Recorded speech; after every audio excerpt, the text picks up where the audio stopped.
সাব্বির রহমানের দাপটে 50-তে টানা জয় পেয়ে টপ অ্যান্ড টি-20 টুর্নামেন্টে পয়েন্ট টেবিলের দ্বিতীয় স্থানে উঠে এসেছে বাংলাদেশ এইচপি। ফের দেখা গেল পুরনো সাব্বিরকে।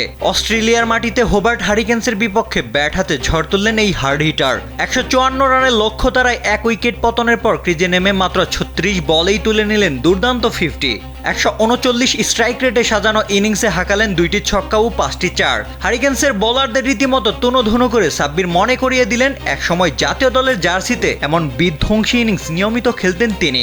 সাব্বির রহমানের দুর্দান্ত অর্ধশতকে 10 ওভারে জয়ের পথ অনেকটা নিশ্চিত হয়ে যায় বাংলাদেশ এইচপির। 50 তুলে নেওয়ার পর আরও বড় ইনিংসের স্বপ্নে এগিয়ে যাচ্ছিলেন এই ব্যাটার। তবে 44 বলে 2-6 আর 6-4-এ 59 রানের ইনিংস খেলে ক্যাচ আউট হয়ে সাজঘরে ফিরেন সাব্বির। সাব্বিরের বিদায়ের পর কিছুটা চাপে পড়ে যায় বাংলাদেশ। সহজ ম্যাচটি শেষ দিকে কঠিন হয়ে পড়ে। তবে শেষ দিকে আবু হায়দার রনিকে সঙ্গী করে 13 বলে 19 রানের কার্যকর ইনিংস খেলে দলকে জয় এনে দেন আব্দুল গাফফার সাকলাইন।